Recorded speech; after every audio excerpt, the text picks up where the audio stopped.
একটু চিকিৎসা করেন। গাড়ি নিয়ে যায় জায়গা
কেন মারবে দেখা দাও কেন মারবে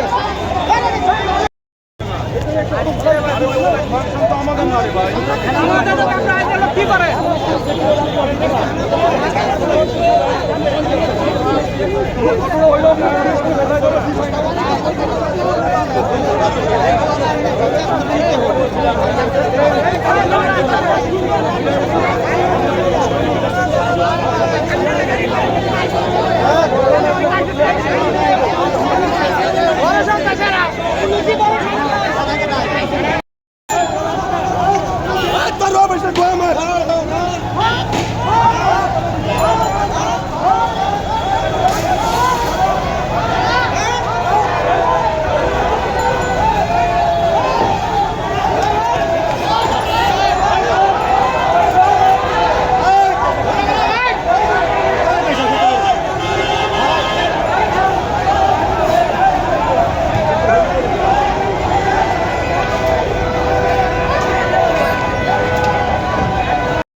হাত কাটি হাত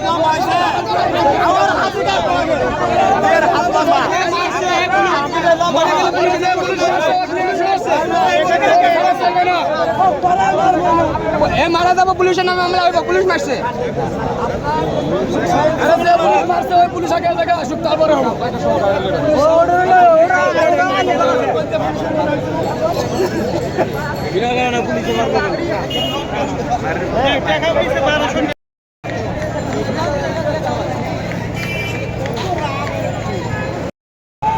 গাড়ি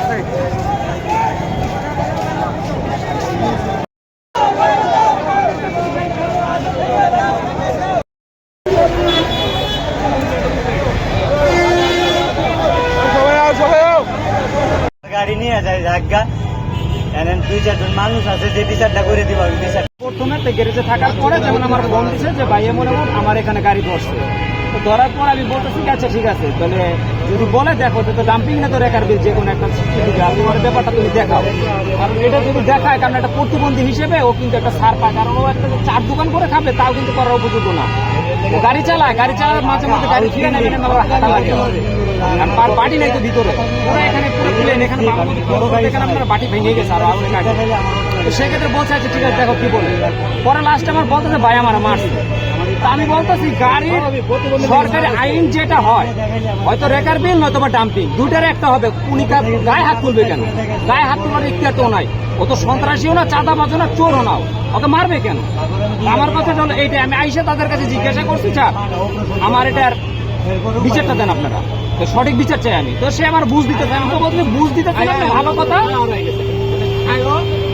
বুঝ দিতে সেটা হলো ভালো কথা, বুঝতে ঠেকবা না। আপনি আমার এটা বলেন যে এটার পার্টি যদি সরে যায়, রড এখান থেকে সরে যায়, এটার দায়ভার আপনি নেবেন?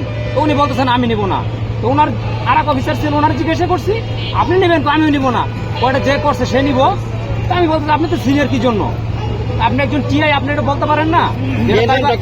হ্যাঁ, পুলিশ কর্মকর্তার নাম কি? যে পুলিশ কর্মকর্তা যে টিআই উপস্থিত ছিল ওনার নাম হলো মনির। মনির না? হ্যাঁ বগুড়া বাইপাসটা হ্যাঁ হ্যাঁ। তো উনি বলতেছে যে এটা আমি নিব না। আঘাত কে করছে? আঘাত করছে হলো ওনার কনস্টেবলে, নাম কি ওনার? ওনার কনস্টেবলের নামটা খেয়াল করি না, আমরা আসার পরে দেখুন বেশ উঠে ফেলাইছি, বেশটা ছিল না। ড্রেস কইলা আচ্ছা, এখন মূলত এখন আপনারা শেষ পর্যায়ে এখন কি চাচ্ছেন একটু এখন আমার সমাধানটা? কথা হলো কোনটা, দেখা গেছে সাধারণ মানুষের প্রতি এইভাবে যদি অন্যায় অত্যাচার করতে থাকে তাদের আইনের সঠিক ভূমিকা যেটা সেটা পালন করুক, কিন্তু কোনো মানুষের গায়ে হাত তোলা যাবে না। গায়ে হাত তোলা তো মানবাধিকারের বাইরে। না, না, না। আপনি যদি সে অন্যায় করে দোষী হয় তাহলে আপনি আইনের প্রক্রিয়া যে ব্যবস্থা সেই ব্যবস্থা নেন, আপনি তো কারো গায়ে হাত তুলতে পারেন না।